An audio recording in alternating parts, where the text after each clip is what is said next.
This is Pete Whitridge. I'm the past president of the Alliance for Massage Therapy Education. I'm here with Eric Polgar and Joe Lubow. I thought I'd ask you both a couple of questions and see some of your impressions from the week, as well as kind of what your motivations are for being involved with the Alliance. So Eric, I thought maybe you could share a little bit about why you came on board at the Alliance. I came on board after the St. Charles meeting, and the thing that really drew me to the Alliance was the mission. I was a massage educator. I saw the weaknesses in the industry. I knew that the Alliance was really trying to set some standards for instructors in the classroom, and that was something that was missing from this industry. And I just fell in love with the people. I fell in love with the mission, and just felt like I wanted to be involved. Beautiful. And then Tim Herbert came over and asked me to be involved, and the rest is history. Beautiful. And your role has been as kind of the treasurer and the financial center for us a little bit. Absolutely. So I had an MBA, so it was a natural fit to kind of take over as a treasurer and then look at the organization and make sure that it was sustainable for growth and for a long-term future. Beautiful, beautiful.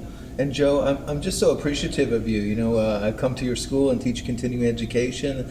I've known you for many, many years, and so I just wanted to put it out to you. What drew you to being involved with the Alliance, and how have you deepened your relationship with us? So you don't remember? Yes, I do. You inspired me to join the Alliance before it was being founded at a conference from another organization, and I still remember what you said, and I think it's the reason that anyone interested in massage education should join the Alliance. Mm-hmm. You said you should have a voice in the future of massage education. The profession's going to go somewhere. Let's plan that. Mm-hmm. And do you want to participate in that? And of course, I want to participate in that. So beautiful, yeah. Beautiful. And you're part of the Leadership Development Committee, is that right? I am. I've been on that also since the first conference. Again, I think that was you. And that's been really rewarding. I have done a few different volunteer stints with different organizations, and it's always rewarding to work with a group of people who know how to work collaboratively and cooperate to create something positive. And we've collectively, the Leadership Development Committee and the board and the Alliance itself has basically built an organization over the last 7 years that is now accomplishing important things, from the teacher standards competencies to contributing to the creation of the ELAP with all the other national associations. We are doing what we set out to do, and it's rewarding and fun. Beautiful. Yeah. And you're a school owner. Yes. So what would you tell other school owners? Why do you keep coming to these classes and this time? And is this your tribe? I'm just curious how it all works for you. Well, so it started that I came to these things because there was something to learn about running a school. I've always thought we had a great school, and no matter how great your school is, there are things you could do better. And I always learn something that I take back with me that helps my school. At this point, I come because it's my tribe. After all these years, we get together, and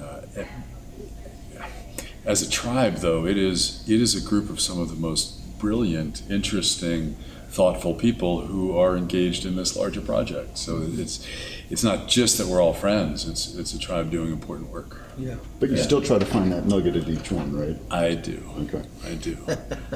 And is there a nugget that you found, Eric?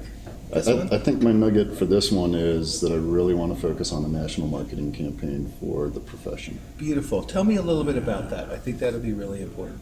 I think it's important that, there's a lot of variety in the massage therapy field, but there's a lot of similarities as well. And I think that if we put aside the variety and focus on the best future for the profession, it's attracting new people. This is an older industry. We need to get new blood in here. We need to drive people to the schools. We need to drive people into the career. And I don't see that happening. And so I think it's really important that we move in that direction and kind of try to pool our resources for a common message that drives people into this industry, because it solves a lot of our other problems that are Right. here. And so this kind of spearheaded through a conversation that was occurring in one of the breakout sessions, and a group broke out from the breakout session and decided that, it's time to take some action steps and let's see what we can do. So Beautiful. more coming on that. Yeah, so more on that promotion and marketing for successful schools. I think that's a really important thing, and as we started the Alliance, that was one of our main focuses, was how can we help schools be identified and start to have used to be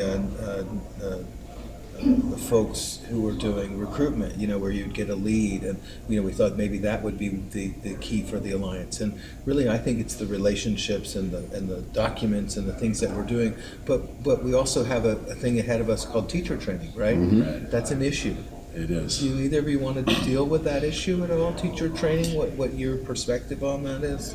Well, I'd like to, because the nugget he got is the national marketing campaign, which I love. But I'd say the nugget I got is I want to take some action on those competencies. A few of us have talked about at our individual schools picking one of them that we identify our schools might be able to benefit by learning something about. We meet a lot of them. A lot of teachers do, but as a complete document, there's no school out there that has a faculty full of people who have mastered all of those competencies. Mm-hmm. And so I'm going to go home and find resources to help my staff master those competencies that perhaps they don't know a lot about yet. And some other schools are going to do the same thing. We're going to pool our resources and start actually creating something that can lead down that road to better teachers. And fuller use of the competencies for Yes. the basis for That's what I mean. hiring. I want to be careful because there are a lot of great teachers. My school has great teachers, and in this at this building right now, with the 100 and some odd schools represented, there are many hundreds of great teachers. But yeah, teachers that make better use of those competencies, all that great work that the Alliance did to create them. Even a good teacher can get better. So, Absolutely, not a teacher out there who can't get better. You want to address that a little bit in terms of your own experience at the University of Western States? And Well, no, I think Your own the same experience? thing that's been impacting our industry impacts all healthcare fields. You take practitioners who are good practitioners and you throw them into a classroom and you ask them to teach. And they have no clue how to actually teach the information that they know in a way that a variety of students is going to learn that. And so there does need to be training. There's some out there, and that's great. And if we can pull that stuff together, that would be even wonderful, even better. But there is that weakness, and I think as individual schools, we've tried to train our faculty, at least at the reputable ones. We've tried to train our faculty. But it's hard to do that on top of running day to day and doing curriculum stuff and all of that. And so one thing I'm super excited about for the Alliance is getting that compiled curriculum together so that we can start putting our teachers through these training programs and then look and see how did that impact our outcomes. Did getting these highly qualified teachers improve the experience that the students were going to have, improve their knowledge level, improve their passing rates, improve their employability rates, the length of time that they spend in the field. I think all of that could change if we have really good instructors in every school. Every school's a trick. It Yeah. is. I got big visions. so I love that. And both of you are on committees. Yeah. The committee work is really the heart of the Alliance. What would you say to a prospective member, teacher, CE provider, school owner? Oh, that's simple. Get involved. Absolutely. I mean, it's a volunteer-run organization. It's good people. Everybody's got a skill set that could be used somehow to advance this mission. Don't be afraid. It's fun. There's great people, and at the end of the day, you feel like you're really helping the profession. Yes. Everything he said. It's. I can't imagine not being involved. I was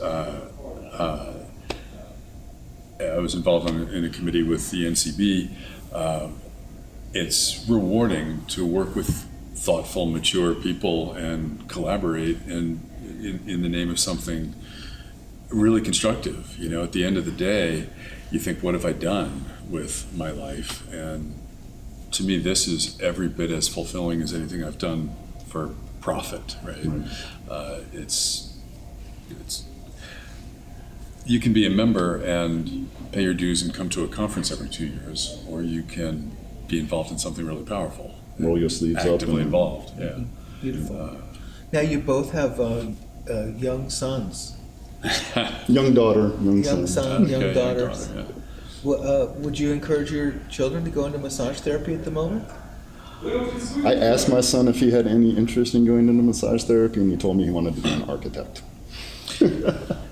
I asked my son the same thing, and he said there's no way he wants to be a massage therapist. It's curious because he has respect for me and what I do. And he's quite clear he wants to get a college degree. And both of my kids like receiving massage. Yeah. You know, they'll take that anytime. My son's pretty good at giving it. He's, if I say, hey, could you work on my iliotibial band, he'll say, lay on your side. There you go. Would you be surprised if your kids at some point, after they went to their other things, came back and were involved with your school or getting training as a massage therapist? We've seen that many times, right? Where the kids say, oh, no, Yeah. I'm not going to do this. And 10 or 15 years later, they go to massage school and they actually come into the business. I'm open to all possibilities. Yeah. We just have the two of us here. We both answered no, right? Our kids are not interested. I've got a friend, actually, Lisa Helbig, was just elected to the board. Her kid is going through her program and will then do massage to pay his, pretty sure it's his, sorry, Lisa, I don't remember, way through college. Yeah. Yeah. And don't know what the future brings, you know. Absolutely. You wake up and the future's in the moment, and you know, I swore up and down that I wasn't going to do certain things in my life, and I turned out to do them later. And so I think on one hand I would be super excited if either one of my kids decided that they wanted to do this in the future. It's a great field to be in, and at the same time I would be totally happy if they decide to pursue their own passion. Sure. I think my son knows that I feel like I haven't really had to work, right? I was talking with Sue Bibick last night, and we were talking about retirement, and she's brilliant, and she said, if you think about it, retirement is just not doing the things you don't want to do anymore, right? And I said, well, then I've always been retired. Yeah. So, Beautiful. So is there a particular teacher that you've been inspired by in your practice and your teaching, your experience? Yes. Sure. If they're going to ask me her name, I'm going to go like this and be like, oh, I forget. But my instructor at massage school was an incredible woman. You know, she was this petite little 70-year-old woman, soft-spoken, but very much, you know, learn this information. Don't just memorize it, master it, and then apply the parts that you like. And if you don't like things, get rid of them. It's fine. This job will be what you make out of it. And it's just kind of always stuck with me. And then one of my other mentors, you know, I was getting ready to go in and teach for the first time, and I was kind of scared and not sure what to expect. And he just came up behind me, kind of tapped me on the shoulder, and he said, don't worry, just try something. If it doesn't work, try something different the next time.